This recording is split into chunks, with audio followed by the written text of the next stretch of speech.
जनासरीन भलीकार चवंदासीं। हाणे ज़िक्र कंदासीं त सिंध में पहिरें मरहले जूं मकानी चूंडूं थियणियूं आहिनि। 26 जून ते पोलिंग थींदी। पोलिंग जे हवाले सां इंतिज़ामनि जे हवाले सां अॼु सिंध जे वॾे वज़ीर सैयद मुराद अली शाह जी सदारत में इजलास थियो आहे। ख़ासि तौर ते अमन अमान जे हवाले सां इजलास थियो आहे त कहिड़ा इंतिज़ाम कया वेंदा ऐं 26,545 पुलिस एहलकार मुक़ररु कया वेंदा ऐं जेके चइनि डिविज़न्स में 14 ज़िलनि में 8,724 पोलिंग स्टेशन्स क़ाइमु कयूं वयूं आहिनि। उन्हनि मां केतिरियूं पोलिंग स्टेशन्स जेके आहिनि उहे इंतिहाई हसास आहिनि, केतिरियूं हसास आहिनि। 26 जून ते पोलिंग थींदी। वोटिंग जो ॾींहुं आहे 26 जून ते। पहिरियों मरहलो आहे, उनखां पोइ वरी ॿियो मरहलो थींदो जंहिंमें जेके रहियल ज़िला हूंदा ऐं रहियल डिविज़न्स हूंदियूं उन्हनि में चूंड कराई वेंदी।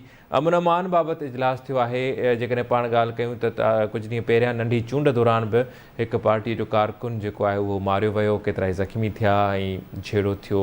जेका अणवणंदड़ सूरत हाल आहे उहा लांढी वारे इलाइक़े में पैदा थी। आमतौर ते बि ॾिठो वेंदो आहे त जॾहिं इलेक्शन थींदी आहे त इन क़िस्म जी सूरत हाल ज़रूरु पैदा थींदी आहे। सीनियर तर्जनिगारनि, सीनियर सहाफ़ियुनि क़ाज़ी आसिफ़ साहब असांखे जॉइन कयो आहे। क़ाज़ी साहब भलीकार चवां थो। वॾी महिरबानी क़ाज़ी साहब, वॾी महिरबानी। क़ाज़ी साहब, पाण जेको अॼु मुराद अली शाह साहब जी सदारत में इजलास थियो आहे, पाण पहिरियां उन ते ॻाल्हायूं, पर उनखां पहिरियां हिकिड़ो अहिड़ो सुवालु आहे जेको इलेक्शन वेझी ईंदी आहे या इलेक्शन थी वेंदी आहे त उनखां पोइ इहो ज़रूरु पैदा थींदो आहे त आख़िर अहिड़ी कहिड़ी शइ आहे जो इंतिज़ामिया, पुलिस या फोर्सिस जेके उते मुक़ररु हुजनि था उहे जहिड़नि ते कंट्रोल कोन कराए सघंदा आहिनि ऐं माण्हू मारिया वेंदा आहिनि। माण्हू मारिया जेके आहिनि से जहिड़ा थींदा आहिनि, पोलिंग जे अंदरि जहिड़ा थींदा आहिनि, पोलिंग स्टेशन खां ॿाहिरि जहिड़ा थींदा आहिनि ऐं नतीजतन जेको आहे सो इंसानी जानियूं ज़ाया थींदियूं आहिनि। छा था सम्झो त किथे खोट हुजे थी जो इन क़िस्म जा वाक़िया पेश अचनि था? जेकॾहिं कंहिं बि माण्हूअ खे कंहिंखे बि वोट ॾियणो आहे त उहो वञी वोट करे सघे थो ऐं जमहूरी दौर आहे, जमहूरियत आहे, पोलिंग स्टेशन में इंतिज़ाम कया वेंदा आहिनि, पर आख़िर अहिड़ो कहिड़ो कारण आहे जंहिंजे करे कारकुन, हिमायती कानून हथ में खणंदा आहिनि? वॾी महिरबानी बंगी साहब, जेका तव्हां ज़िक्र कयो लांडी जे नंढी चूंड जे हवाले सां, उन घणनि शयुनि तां पर्दो बि खणी छॾियो ऐं घणनि शयुनि जे बारे में वार्निंग बि ॾिनी। उहो माना एॾे वॾे तइदाद में असलो जेको आहे, हथियार जेके उहे नंढा हुजनि या वॾा, जंहिं आज़ादाना नमूने सां इस्तेमालु कया विया ऐं जंहिं तरीक़े सां बेरहमी सां इलेक्शन ते असरअंदाज़ करण जी कोशिशि कई वई ऐं हिकिड़ी मज़हबी जमात जे तरफ़ां जेके वीडियोज़ साम्हूं आयूं, जेके कुझु ॻाल्हियूं थियूं, उहे एॾियूं ख़तरनाक आहिनि जो तव्हां, मां जीअं गुज़ारिश कई त इहा वार्निंग्स आहिनि मुस्तक़बिल जे इलेक्शन जे लाइ बि ऐं मुस्तक़बिल जी सूरत हाल जे बारे में बि, कराची में ख़ासि तौर ते। सो हीअ जेका सूरत हाल आहे, सुवाल त इहो बि आहे त इहे कहिड़ियूं जमात, पॉलिटिकल पार्टियूं, पॉलिटिकल त न पर उहे कहिड़ियूं सियासी, वरी मां सियासी थो चवां, सियासी जमातुनि जी ॻाल्हि नथो करियां, उहे कहिड़ियूं जमातूं जिन खे एॾी वॾी छूट हासिलु आहे त हुनजा कारकुन एॾे वॾे तइदाद में नंढो या वॾो असलो खणी सरेआम घुमनि बि ऐं उहो उनजो जेको इस्तेमालु बि कनि ऐं माण्हुनि खे मारनि बि, ज़ख़्मी बि कनि ऐं पोइ उन्हनि जे मथां एॾो को वॾो एक्शन बि न थी सघे। हाणे उनजा एक्शन न थी सघण जा सबब केतिरा बि थी सघनि था, कहिड़ा बि थी सघनि था, उहो हिनमहिल जीअं त मौज़ूद बहस न आहे, इन करे उन ते असां ज़िक्र नथा कयूं उन्हनि ॻाल्हियुनि जो।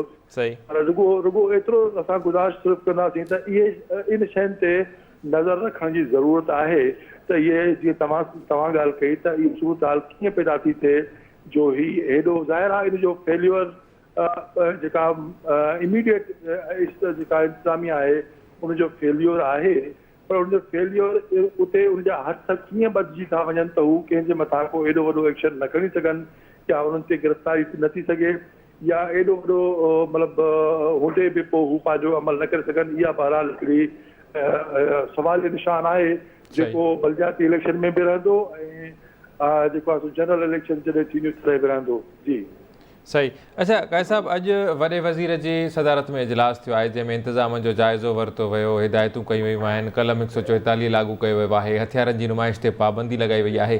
पाबंदीअ बावजूदि तव्हां बि ॾिसंदो, असां बि ॾिसंदासीं त उहे हथियारनि जी नुमाइश ज़रूरु थींदी ऐं जेके माण्हू आहिनि उहे कानून हथ में खणनि था, कानून ते अमल नथा कनि।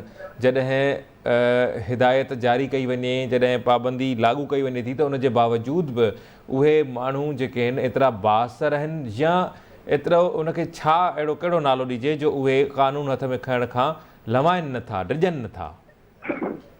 हा बिल्कुलु सही था चओ। ऐं जेको अॼु वॾे वज़ीर जे इजलास में जेका फ़ैसिला थिया आहिनि, जेके तव्हां पाण ॿुधाया, हुन में हिकिड़ी ॿी गैर मामूली जेको फ़ैसिलो थियो आहे, हुन में इहो बि आहे त जॾहिं इलेक्शन कमिश्नर जेके आहिनि उहे मुख़्तलिफ़ एरिया में रेंजर्स ऐं फ़ौज मुक़ररु करण लाइ जेका दरख़्वास्त ॾिनी आहे, उन खां पोइ जेको हीउ थियल इजलास आहे हुन में इहो फ़ैसिलो कयो वियो आहे त जेके ट्रेनिंग सेंटर्स में CTD, क्राइम ब्रांच, SRP जा जेके पुलिस फोर्स जा जेके अंडर ट्रेनिंग बि आहिनि, उन्हनि सभिनी खे जेके उहो पुलिस पोलिंग स्टेशन ते जेको आहे सो लॻाइण जी मंज़ूरी जेका आहे उहा ॾिनी वई आहे वॾे वज़ीर जी तरफ़ां।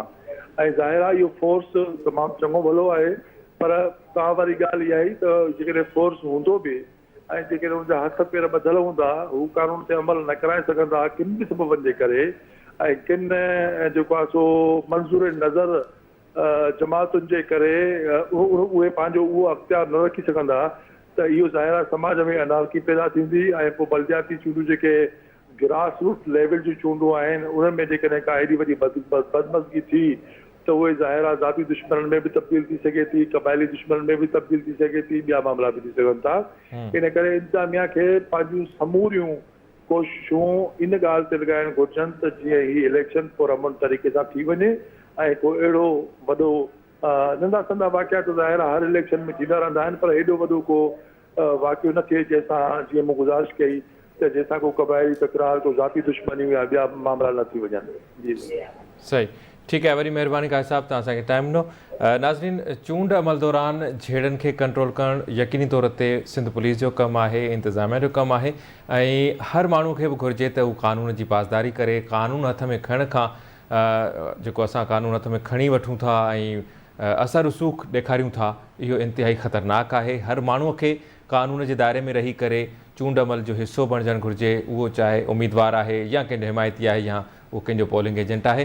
प्रोग्राम जारी आहे, वठूं था ब्रेक।